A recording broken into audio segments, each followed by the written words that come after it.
দর্শক আসসালামু আলাইকুম, আপনাদের স্বাগত জানাচ্ছি সপ্তাহের আলোচিত বিষয় নিয়ে বাংলা ভিশনের বিশেষ আয়োজন যে কথা বলতে চাই অনুষ্ঠানে। আপনাদের সঙ্গে আছি আমি জিয়া খান। দর্শক, আপনারা জানেন এই অনুষ্ঠানের মাধ্যমে আমরা সমসাময়িক বিভিন্ন বিষয় নিয়ে আলোচনা করে থাকি। আজ আমাদের আলোচনার বিষয় বর্তমান বাংলাদেশ। আর এই বিষয়টি নিয়ে আলোচনার জন্য আমার সঙ্গে স্টুডিওতে উপস্থিত রয়েছেন দুজন অতিথি। তারা হলেন শামসুজ্জামান দুদু, ভাইস চেয়ারম্যান বিএনপি, এবং ইলিয়াস খান, সাবেক সাধারণ সম্পাদক, জাতীয় প্রেস ক্লাব। আপনাদের দুজনকে স্বাগত জানাচ্ছি। দর্শক, ভারতের প্রধানমন্ত্রী নরেন্দ্র মোদীর এবারের যুক্তরাষ্ট্র সফরের দিকে ভারতীয়রা তো বটেই, শুরু থেকে নজর ছিল বাংলাদেশের আপামর জনতার। বৃহস্পতিবার হোয়াইট হাউসে মার্কিন প্রেসিডেন্ট ডোনাল্ড ট্রাম্পের সাথে বহু প্রত্যাশিত বৈঠকের পর দুই দেশের স্বার্থ সংশ্লিষ্ট বিষয়ের বাইরে গিয়ে বাংলাদেশ প্রসঙ্গ টেনে আনেন সাংবাদিকরা। কি বলল ট্রাম্প, এ বিষয়ে আলোচনার পাশাপাশি জুলাই আগস্ট গণ অভ্যুত্থানে মানবাধিকার লঙ্ঘন ও নিপীড়নের ঘটনায় জাতিসংঘের প্রতিবেদন, শেখ হাসিনাকে ফেরত চাওয়া, আয়নাঘর এবং নির্বাচন নিয়ে রাজনৈতিক দলগুলোর পাল্টাপাল্টি বক্তব্য থাকবে আজকে আমাদের আলোচনা জুড়ে। তবে দর্শক, মূল আলোচনা যাবার আগে একটু অন্য বিষয়ে আলোচনা করে আসে আমাদের অতিথিদের সঙ্গে। Happy Valentine's day. দর্শক, আজ 14 ফেব্রুয়ারি। বাংলাদেশের প্রেক্ষাপটে রাজনৈতিক কারণে দিনটি তাৎপর্যপূর্ণ। 1983 সালে এই দিনে এরশাদ বিরোধী আন্দোলনে অনেকে শাহাদাত বরণ করেছিলেন।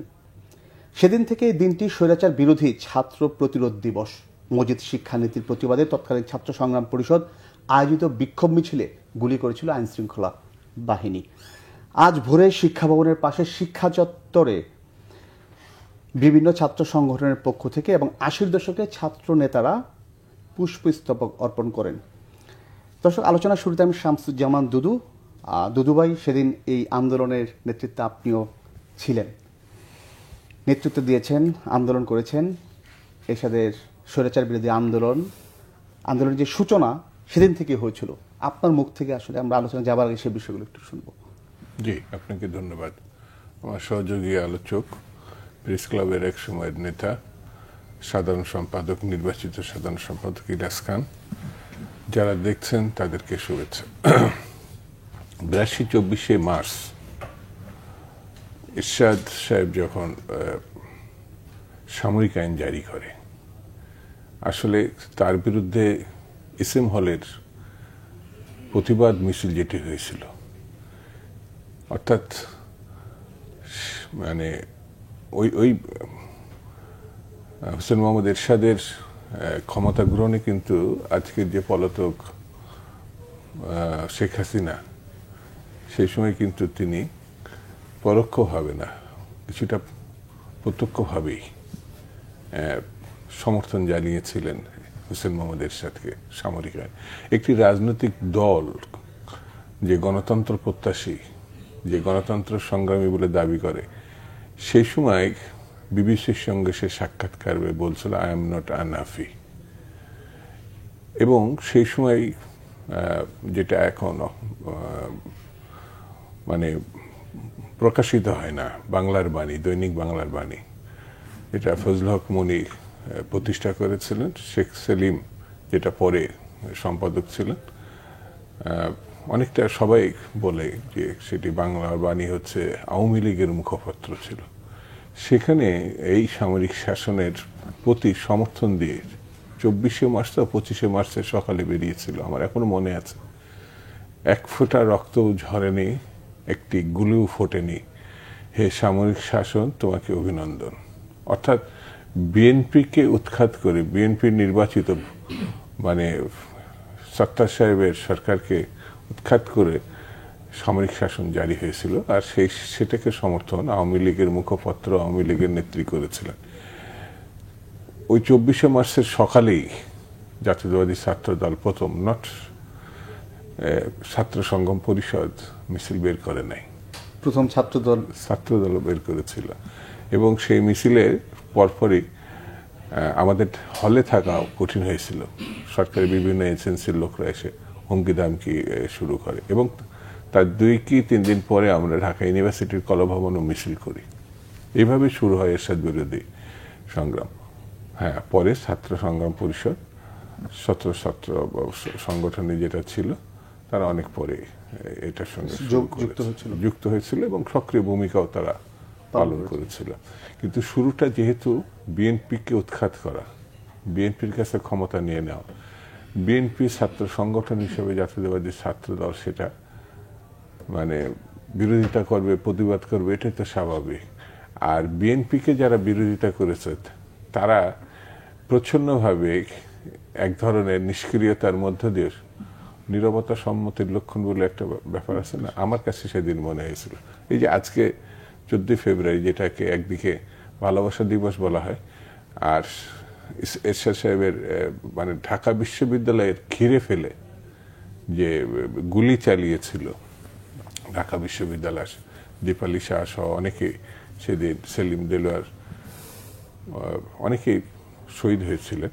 সেদিনের একটি ঘটনা আছে, সেই ঘটনাটা হচ্ছে বিশ্ববিদ্যালয়ের অঙ্গনে যখন মানে আক্রমণের প্রস্তুতি নিচ্ছে, ঘিরে ফেলে সামরিক বাহিনী সদস্যরা, সেই সময় এখন আমার মনে আছে যে একজন নেত্রী শেখ হাসিনা, তাকে চাপাচাপি করে আনতে হয়েছিল সংগ্রাম পরিষদে, অনেকে এটা জানে, মানে খুব একটা মনের দিক থেকে এসছে না।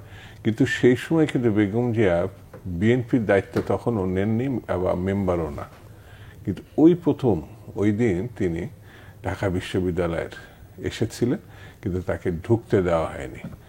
আহত ছাত্রদেরকে দেখা যায়নি, তিনি সেদিন প্রথম মেডিকেল কলেজে গিয়েছিলেন। আমার মনে হয় বেগম জিয়ার প্রথম রাজনৈতিক আগমনটা সেই ঘটনাকে কেন্দ্র করে 24 ফেব্রুয়ারি এটা বলা যাবে, এই ঘটনাটা সেদিন সংঘটিত হয়েছিল। ধন্যবাদ শামসুল হক দুদু ভাই।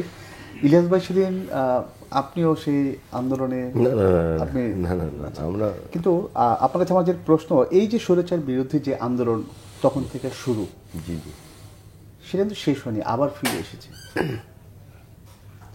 আবার আমরা সেই ভিন্ন রূপে সেই স্বৈরাচারকে দেখেছি। সেই যে ত্যাগ, সেই না, আমাদের দুদু ভাইয়ের যে, আমি আমার বক্তব্য শুধু আমার অত্যন্ত শ্রদ্ধাভাজন, যিনি এক সময় দুঃখ ছাত্র ছিলেন এবং বিশেষ করে এরশাদ স্বৈরাচার বিরোধী আন্দোলনে তিনি ছিলেন একদম সামনের সারি নেতা।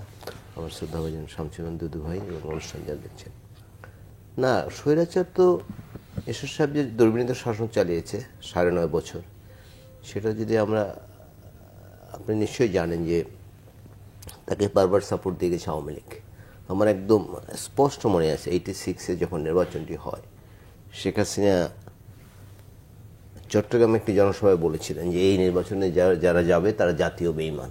কিন্তু পরের দিন তিনি এসেই মানিক মিয়া অ্যাভিনিউতে তিনি নির্বাচন যাওয়ার ঘোষণা করেছেন। এরশাদ সাহেব সেই নির্বাচনে দিয়ে আওয়ামী লীগ না যেত, এরশাদ সাহেবের টিকে থাকা কিন্তু কষ্ট হতো। কারণ আমরা জানি 88-তে আরেকটি নির্বাচন হয়েছিল, সেই নির্বাচনে কোনো দল অংশ না নেওয়ার কারণে শেষ পর্যন্ত কিন্তু দুদু ভাইয়ের আন্দোলন করে এবং শেষ দিকে আমরাও ছিলাম, এরশাদ সাহেবের পতন ঘটেছে। এবং আমরা নানা বইতেও দেখেছি যে ভাই যেটা একটু আগে বললেন যে আই এম নট আনহ্যাপি বিবিসির সাথে বলেছেন, পরে এমন দু একটি বইতে আমরা দেখেছি লং ড্রাইভে গিয়েছেন। হ্যাঁ, এবং এই এখনও দেখুন এই যে 15.5 বছর দুর্নীতি শাসন চালিয়েছে, তো অন্যতম সহযোগী ছিল কিন্তু জাতীয় পার্টি। যদিও আমি জানি না ভাইদের স্ট্যান্ডকে জাতীয় পার্টি ইদানিং দেখে বা সুশীল হওয়ার চেষ্টা করছে, তাদের বিরুদ্ধে কিন্তু খুব বেশি কিছু বলা হচ্ছে না। এটি কেন বলা হচ্ছে না আমি আসলে জানি, তাদের তো শাস্তি হওয়া উচিত। বাংলাদেশে গণতন্ত্রে হত্যা করা হয়েছে, সেটা সহযোগিতা তারাও, এবং তারা বুক ফুলে হাঁটতেছে। প্রথম দিন 8 তারিখ আমি খুব বিস্মিত হয়েছি, যেদিন এই সরকার শপথ নেন, অন্তর্বর্তীকালীন সরকার, দেখলাম যে রাষ্ট্রপতির ওখানে আছে, জাতীয় পার্টির নেতারা আছে, খুব ভালোভাবে, যদি পরবর্তী আর কোনো অনুষ্ঠান দেখিনি। সুতরাং সেই যে স্বৈরাচারী ব্যবস্থা শুরু হয়েছে, সবগুলো আওয়ামী লীগ ধারণ করেছে। যেমন আওয়ামী লীগ কম্বল চুরি দিয়া শুরু করেছিল 72-র পরে, এবং ব্যাংক লুটপাট করে এটা শেষ করেছে, পুরো ব্যাংক ধ্বংস করে তাদের এই চুরি শেষ করেছে। যদি ইচ্ছে করে শেষ করেনি, তারা শেষ করতে বাধ্য হয়েছে। তো এই অবস্থাতে আমরা দেখেছি, আমরা যে 90 সালে আন্দোলন করেছি, মানে অনেক আশা ছিল আমাদের, অনেক। শুধু আমি একটি প্রসঙ্গ বলবো যে বিশ্ববিদ্যালয়ের ভিসি নিয়োগ, আমরা 3 জনের ঢাকা বিশ্ববিদ্যালয়ের ছাত্র, আগে কিন্তু ইভেন এরশাদের আমরা মোটামুটি যোগ্যতার ভিত্তিতে ভিসি নিয়োগ করা হতো। কিন্তু আমরা পলিটিক্যাল সরকারের আমলে এমন দেখলাম, বিশেষ করে আওয়ামী লীগের শেষ আমলে আপনি দেখুন এমন ব্যক্তি ভিসি হয়েছেন যিনি এক শব্দ বাংলা ঠিকভাবে উচ্চারণ করতে পারেন না, তিনি ঢাকা বিশ্ববিদ্যালয়ে ভিসি হয়েছেন। এটা কিন্তু শুধু রাজনৈতিক কারণে। সুতরাং আমাদের অনেক প্রত্যাশা আবার সৃষ্টি হয়েছে, কারণ গত 15.5 বছর বিএনপির 60 লক্ষ নেতাকর্মীর বিরুদ্ধে মামলা দেওয়া হয়েছে। কত দুর্ভোগ, কত কোষ, আমি জানি না দুধুবের নেবে কয়টা আছে। আমরা যেমন বিএনপির আমাদের বড় ভাই হাবিব সোহেলের বিরুদ্ধে 452টা মামলা। এইভাবে তো নির্যাতন নিপীড়ন করেছে, ব্যাংক লুট করেছে, আর্থিক প্রতিষ্ঠান সব শেষ করে দিয়েছে, এবং সাংবিধানিক প্রতিষ্ঠান যেগুলো ছিল সবগুলো শেষ করে দেওয়া হয়েছে। এগুলো উদ্ধার হতে হবে। আমরা আশা করতে চাই এবার একটি, যেমন আপনার অনুষ্ঠানের যে নাম, এটা খুব সুন্দর নাম, যে আমরা বলতে চাই একটি সুষ্ঠু গণতান্ত্রিক পরিবেশ সৃষ্টি হতে হবে। আরেকটি বড় কথা হচ্ছে দেশ চালাবে কিন্তু রাজনীতিবিদরা। রাজনৈতিক শক্তি না থাকলে কিন্তু দেশ কিন্তু নিয়ন্ত্রণ করা যাবে না। আপনি দেখুন, এই যে তিতুমির কলেজের ছাত্ররা 5 দিন আন্দোলন করেছে, পুরো ঢাকা কলাপস করেছে। এটা লজ্জাজনক এবং দুর্ভাগ্যজনক আন্দোলন করেছে। তার কলেজে ভর্তি হয়েছে, রাতারাতি বিশ্ববিদ্যালয়ের ছাত্র হয়ে যেতেছে। এটা তো হয় না।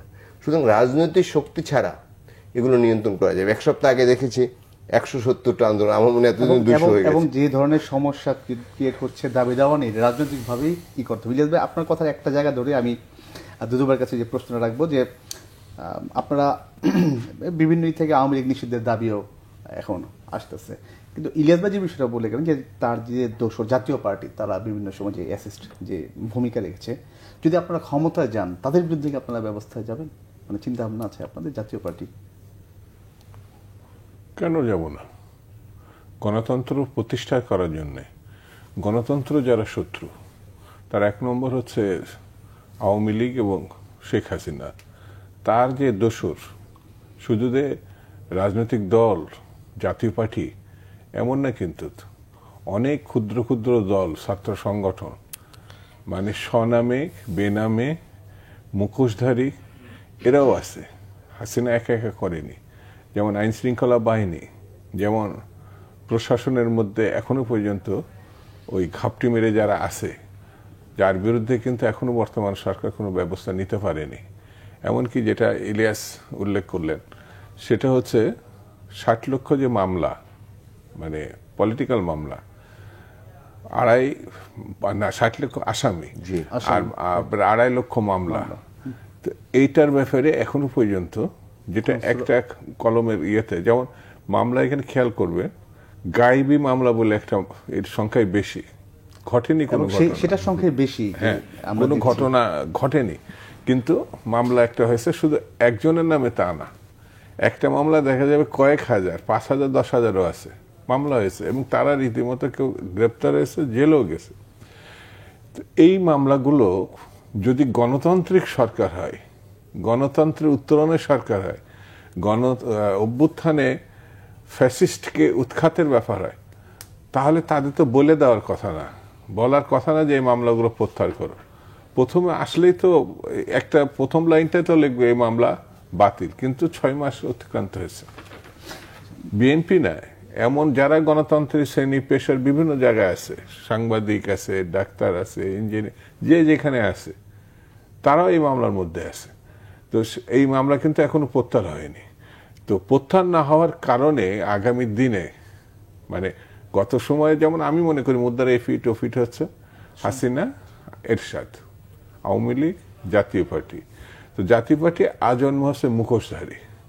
তারা গণতন্ত্র হত্যা করে, তার প্রতিষ্ঠাতা হোসেন মোহাম্মদ এরশাদ, সে হত্যা করে তারপরে কিন্তু আওয়ামী লীগের সমর্থন, যেটা বললো যে জাতীয় বেইমানের যে প্রসঙ্গটা, চট্টগ্রাম আর ঢাকা, এই 24 ঘন্টার মধ্যে যে সিদ্ধান্ত বদল করে।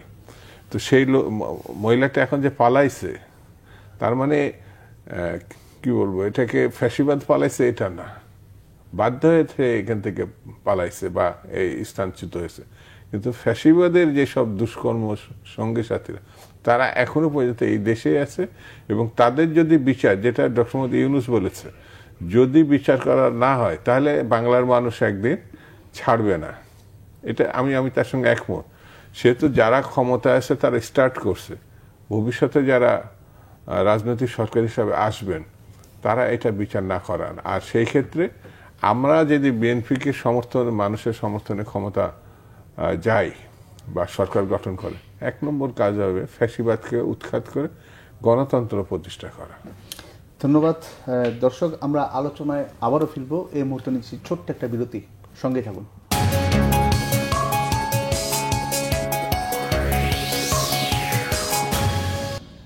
দর্শক, বিরতির পর আবারও স্বাগত যে কথা বলতে চাই অনুষ্ঠানে। ইলিয়াস ভাই, নরেন্দ্র মোদী যে ভারত যে সফর, সেটাকে ঘিরে বাংলাদেশের যে আপামর জনগোষ্ঠী তাদের অনেক প্রত্যাশা ছিল এই বিষয়গুলি। পাশাপাশি যদি আমি বলি যে ট্রাম্পকে যে কোশ্চেন করা হয়েছিল বাংলাদেশ ডিপ স্টেট রাইট এই বিষয়ে, এবং বাংলাদেশের যে অভ্যুত্থান, সেই অভ্যুত্থানে আমেরিকার হাত, এইসব বিষয়ে যে কোশ্চেন করা হয়েছে এবং ট্রাম্প যে উত্তর দিয়েছে, আপনার কাছে আমার প্রশ্ন হলো যে তার যে উত্তর বা প্রতিক্রিয়া যেমনটা চেয়েছিল তেমনটা কি পেল বাংলাদেশের গণ অভ্যুত্থান বিরোধী গোষ্ঠী? কি মোদী সাহেব? না, পাইনি। তারা তো প্রত্যাশা করেছিল যে হ্যাঁ আমেরিকার হাত ছিল বাংলাদেশে। এটা পিছনে অনেক কাহিনী আছে। এই যে মোদী সাহেব গিয়েছেন, সেটিও কিন্তু তিনি অত্যন্ত চেষ্টা তদবির করে গিয়েছেন। এটা ভিতরের খবর। চেষ্টা তদবির কূটনৈতিক লেভেলে নানা তদবির করেছে তারা চাচ্ছে বাংলাদেশকে জঙ্গি দেশ হিসেবে প্রজেক্ট করতে। বাংলাদেশে নানা ঘটনা এখন কিন্তু ঘটছে, এইসব দিয়ে বাংলাদেশের জঙ্গি প্রমাণ করে একটা স্যাংশন দিতে যাচ্ছে আমেরিকার মাধ্যমে, কিন্তু সেটি সম্ভব হবে না। আমার খুব কষ্ট হয়, দুঃখ হয় যে ভারত বলে যে অন্তত ভোটারের দিক থেকে পৃথিবীর সবচেয়ে গণতান্ত্রিক এবং সে দেশে রাষ্ট্র, এবং সে দেশে নির্বাচন নিয়ে কিন্তু নানা সমস্যা আছে। নির্বাচন নিয়ে কিন্তু খুব বেশি প্রশ্ন নেই, সবগুলো স্টেটে আলাদা আলাদা যখন নির্বাচনে। কিন্তু আমাদের এখানে আপনি দেখুন, এই যে লাস্ট বিধানসভা নির্বাচনে ভারতের এই ওয়েস্ট বেঙ্গলের যিনি মুখ্যমন্ত্রী, তিনি কিন্তু প্রথম হেরে গিয়েছিলেন এবং তার দল একদম অ্যাবসলিউট মেজরিটি পাচ্ছে, বাট তিনি হেরে যাচ্ছেন। এটি বাংলাদেশ চিন্তা করা যায়? এটি কিন্তু করা যায় না, কিন্তু এটি কিন্তু হয়েছিল। ভারতের সম্পর্ক বাংলাদেশের জনগণের সঙ্গে হওয়া উচিত। ভারতের সঙ্গে বাংলাদেশের বর্ডার 4000 কিলোমিটারের বেশি, এটি কিন্তু পৃথিবীর 4th বা 5th, আমি এক্সাক্ট সংখ্যাটা ভুলে গেছি এই মুহূর্তে। তো সম্পর্ক হচ্ছে জনগণের সাথে, কিন্তু একটা বিশেষ দলের সাথে সম্পর্ক রেখেছে, আওয়ামী লীগের সাথে সব সময় সম্পর্ক রয়েছে। এবং আওয়ামী লীগও বলেছে যে, যেমন আওয়ামী লীগের প্রধানমন্ত্রী বলেছে আমরা যা দিয়েছি কোনোদিন ভুলতে পারবো না। আর পররাষ্ট্রমন্ত্রী বলেছেন আমাদের স্বামী স্ত্রীর সম্পর্ক, কে স্বামী কে স্ত্রী আমি জানি না, যাই হোক সেই প্রসঙ্গে যাব না। আওয়ামী লীগের পতনের পর কোনোভাবে তারা এটা মেনে নিতে পারছে না, মেনে নিতে পারছে না। তার বড় প্রমাণ হচ্ছে এত মানুষ হত্যা করে, এত মানুষ আহত করে, এই ধরুন প্রায় 2000 মানুষ হত্যা করা হয়েছে। শিশু, কালকে জাতিসংঘ রিপোর্টে দেখছেন 12% শিশু, 13 জন মহিলা, আরও অনেক নানা স্তরের মানুষ মারা গেছে। তারপর প্রায় 32,000 লোক আহত, কয়েকশো লোকের চোখ নাই, কতভাবে অঙ্গহানি করেছে, নানা কিছু করেছে। সেই ক্রিমিনালকে ভারত আশ্রয় দিয়েছে এবং কোনো কি রাগ ঢাক লজ্জা শরম কোনো কিছু শুধু আশ্রয় না, সবচেয়ে মানে লজ্জার বিষয় হচ্ছে তাদের মিডিয়াগুলো সব এক সুরে কথা বলছে, আর যে প্রপাগান্ডা ছড়াচ্ছে সেটা হচ্ছে সবচেয়ে বিষয়। আমি আসবো এই বিষয়ে আপনার কাছে। আমি একটু দুদুভাইয়ের কাছে একটা প্রশ্ন নিয়ে আসছি, সেটা হচ্ছে যে ট্রাম্পকে যে বাংলাদেশের স্বৈরাচার পতনে যুক্তরাষ্ট্রের হাত এবং বর্তমান বাংলাদেশের ভাবনা, সে বিষয়ে ট্রাম্প সরাসরি তার উত্তর ছিল না, সেখানে কোনো হাত নেই, এবং তার যে নরেন্দ্র মোদীর দিকেই উনি ঠেলে দিয়েছেন। তার মানে আপনার কাছে আমার প্রশ্ন হচ্ছে, তাহলে এই স্বৈরাচার পতন আসলে আমরা যে বলছিলাম আমেরিকার হাত রয়েছে, রয়েছে, আসলে কার? সেটা আমরা কখনো বলি নাই। বিভিন্ন জায়গা থেকে এই কথাটা আসছিল। আমেরিকা গত নির্বাচন 24-এ যে তথাকথিত সংসদ নির্বাচন, তার অনেক আগ থেকেই তারা চেষ্টা করেছে যে এখানে প্রতিনিধিত্বমূলক একটা নির্বাচন। এই চেষ্টা আমেরিকার পক্ষ থেকে হয়েছে। কখনো কখনো আমেরিকা এবং বিএনপিকে অ্যাটাচড করে দেওয়া হয়েছে। বিএনপি বা অন্যান্য রাজনৈতিক দল একটা ভালো সুষ্ঠু গ্রহণযোগ্য নির্বাচন এই কথা বলেছে। তো স্বাভাবিক কারণে এখানে ছাত্র জনতার যে আন্দোলন ভারত অ্যাকসেপ্ট করতে পারেনি, অর্থাৎ হাসিনার পতন কোনোভাবেই ভারত অ্যাকসেপ্ট করতে পারেনি। সেই কারণেই তারা বলতে চেয়েছে যে এটি বাংলাদেশের মানুষ না, একটি জঙ্গি গোষ্ঠী মানে সশস্ত্র পন্থায় তাকে উৎখাত করছে আমেরিকার সহায়তা নিয়ে। এটা খুব পিকুলার ব্যাপার। যখন জঙ্গির মানে বিরোধিতার প্রশ্ন আসছে, তখন কিন্তু আমেরিকার সহায়তা করছে হাসিনা নিছে। জঙ্গের এই ভাবটা দেখিয়ে, দাড়ি টুপি দেখিয়ে, মিছিল দেখিয়ে, শাপলা চত্বর দেখিয়ে সে এক ধরনের এই ধরনের ঘটনা মানে ইউরোপের দেশগুলো সমর্থন নেওয়ার চেষ্টা করছে। মানে যেটা হচ্ছে আমাদের দেশে যে মৌলবাদের যে উত্থান, সেটাকে যে এখানে কখনো মৌলবাদের উত্থান হয় না। এখানে মৌলবাদ বলে কিছু আছে ব্যক্তিগতভাবে আমি মনে করি না। আমার এই 40-50 বছরের রাজনীতি জীবনে আমার কাছে মনে হয়েছে এখানকার মানুষ নামাজি, এখানকার মানুষ পৃথিবীর যে কোনো দেশের থেকে ভালো মুসলমান, তারা ধর্মভীরু। একটা ছোট গোষ্ঠী থাকতে পারে, তারা বিশেষ কোনো রাজনীতি বিশ্বাস করতে পারে, কিন্তু ম্যাক্সিমামটা তারা জাতীয়তাবাদী, দেশপ্রেমিক এবং তারা শ্রদ্ধার আসনে মানুষকে রাখে। সেই কারণে এখানে মানে যে জিনিসটা বলা হচ্ছে বা বলার চেষ্টা, যে ভারত না, ভারতের সঙ্গে সঙ্গে আমেরিকাও এখন হাসিনার সঙ্গে আছে। এর মূল উদ্দেশ্যই সফরের যে তার এই সমর্থনটা নিয়ে সে হাসিনাকে জায়েজ করতে চায় যে এই রাখাটা হচ্ছে গণতান্ত্রিক ভাবনা। আসলে তারা খুনের পক্ষ অবলম্বন দিয়েছে, গণহত্যার পক্ষ অবলম্বন করছে, তারা লুটেরা সহযোগী হয়েছে, তারা একটি ঘৃণ্য শক্তির, যে শক্তিটা বাংলাদেশের সব কিছু উজাড় করে ভারতকে দিয়েছিল, এক ধরনের দাসত্বমূলক সম্পর্ক তৈরি করেছিল। এই জিনিসটা ভারত ভুলতে পারছে না। বিনি পয়সায় বন্দর, বিনি পয়সায় করিডোর, বিনি পয়সায় সবগুলো জিনিস ব্যবহার করা, ট্রানজিট, তো এটা তো ও হারানোর পথে তারা। তো একটি স্বাধীন সার্বভৌম দেশের সঙ্গে যে কোনো দেশের সমমর্যাদার ভিত্তিতে একটা সম্পর্ক হওয়ার কথা, কিন্তু ভারতের সঙ্গে আমাদের কিন্তু পিকুলার ব্যাপার না। হাসিনার পতন হয়েছে, আমাদের কোনো ভিসা দিবে না, এবং একদম মানে এটা সিল করে দেওয়া। হ্যাঁ, তারা মনে করছে যে সিল করে দেওয়া মাত্র পরের দিন আমরা দুর্ভিক্ষে পড়ে যাব, তারপরের দিনে আমাদের নাম নিশানা কিছু থাকবে না, আমরা তাদেরকে মানে সেই কি বলে আমরা নতজানু হয়ে যাব, তাই না? তো এটি তো বাংলাদেশ হয় নাই বলে তাদের মনের হৃদয় জ্বালা আরো তীব্র হয়েছে। সেই জন্য হাত পা, আমি বলবো যে যেমন মানে ট্রাম্প মোদির খুব ভালো বন্ধু হিসাবে এতদিন প্রচার করা হয়েছে, কিন্তু সব দেশ তার শপথ অনুষ্ঠানে মানে নিমন্ত্রণ পেল, মিস্টার ট্রাম্প কিন্তু পায় নাই। এটাকে ঢাকা জেনে ওই যেটা ইলিয়াস সাহেব বললেন, সেটা হচ্ছে যে নানান কায়দা কৌশল করে কোন রকম মুখ রক্ষা করার জন্য সেখানে গেছে। আবার যাওয়ার পরও ভারতীয় প্রচার মাধ্যম যেটা বললেন না, ওরা যে কথা বলে পুরোটা মিডিয়া একই কথা বলে, অর্থাৎ তারা ভারত ঠিক করেছে, এটা আমেরিকা যেন সমর্থন দেয়। কিন্তু আমেরিকা স্পষ্ট করে বলেছে বাংলাদেশের পরিবর্তনে তাদের কোনো হাত নাই। ধন্যবাদ দুদু ভাই। ইলিয়াস ভাই, আমি একটু অন্য একটা বিষয়, সেটা হচ্ছে আয়নাঘর। যে আয়নাঘর নিয়ে এত জল্পনা কল্পনা, দুদিন ধরে সামাজিক যোগাযোগ মাধ্যমে আয়নাঘরের বিভিন্ন ছবি আমরা দেখতে পেলাম। আপনার কাছে আমার প্রশ্ন হলো, এই আয়নাঘর নিয়ে যে মেটালিক চেয়ার, দেয়ালের রং, বেশ কিছু বিষয় নিয়ে কিছু বিভিন্ন ধরনের কথাবার্তা আসছে। প্রশ্নটা হলো যে সেখানে দেশীয় সাংবাদিক কারো অ্যালাউ করা হয়নি, যদি দুঃখ প্রকাশ করা হয়েছে প্রেস উইং থেকে প্রধান উপদেষ্টার। তা আমার প্রশ্ন হলো আপনার কাছে, সেখানে বিদেশি সাংবাদিক ছিল, যদি দেশীয় সাংবাদিকদের সেখানে যাতায়াতটা থাকতো কিংবা, তাহলে এই বিতর্ক এটি প্রেস সেক্রেটারি সাহেব বলেছেন, তিনি বলেছেন যে সেখানে যে আয়নাঘরটা নিশ্চয়ই আমরা গণমাধ্যমে কল্যাণে দেখেছি, টেলিভিশনে কল্যাণে দেখেছি, খুব ছোট্ট জায়গা কিন্তু। হ্যাঁ, সেখানে আমাদের দেশে এখন মিডিয়া তো অনেক, print media, electronic media, online আছে, হাজার হাজার মিডিয়া। সুতরাং তিনি ভিড় এড়াতে মূলত সিকিউরিটি, মাননীয় প্রধান উপদেষ্টার সিকিউরিটিতে যারা আছেন এসএসএফ, তারা বলেছেন কোনো সাংবাদিক না নিতে। এবং ঘরগুলো দেখে, স্থান দেখে আমারও কিন্তু মনে হয়েছে যে এখানে যদি এত সাংবাদিক, আর ওনার তো আমাদের যে প্রধান উপদেষ্টা, ওনার তো অনেক বয়স, আর আমার মনে হয় এটি, আমি জানি না, এটি মনে হয় ঠিকই আছে। তো এত সাংবাদিক গেলে পরবর্তী সবাই তো ইনফরমেশন পেয়েছেন। নাম্বার 2, আপনি যেটা বলেছেন, এগুলো যারা ফেসিস্টের দোসর তারা বলে আয়নাঘর ছিল না, বা আয়নাঘর নতুন করে তৈরি করা হয়েছে, সে এইগুলো বলার জন্য এগুলো বলে। আয়নাঘর ছিল এবং বহু মানুষকে, এখন তো শুনছি 700 আয়নাঘর আছে পুরো দেশে। সুতরাং যারা বলে ওয়াল চেঞ্জ করা হয়েছে, অমুক করা হয়েছে, তমুক করা হয়েছে, বাট আয়নাঘর যে ছিল এবং সেখানে যে মানুষকে নির্যাতন করা হয়েছে, সেটি তো দিবালোকে স্পষ্ট। কারণ আমরা জানি যে এই স্বৈরাচারের পতনের পরে অনেকে কিন্তু বেরিয়েছেন সেখান থেকে।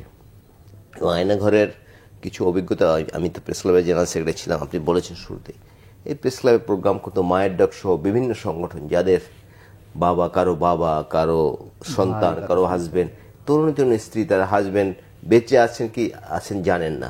খুব মানে হৃদয় বিদারক দৃশ্য হতো, আমি সবসময় দেখতাম, খুব খারাপ লাগতো। এটি তো করেছে এবং সেসব ঘটনার সত্যতা আমরা শেষ পর্যন্ত তো পেলাম। জি, সেসব ঘটনা আয়নাঘরও পেলাম, যারা নিখোঁজ ছিলেন কয়েকজন ফেরতও পেলাম, তারা এসে কথা বললো এই বিষয়ে।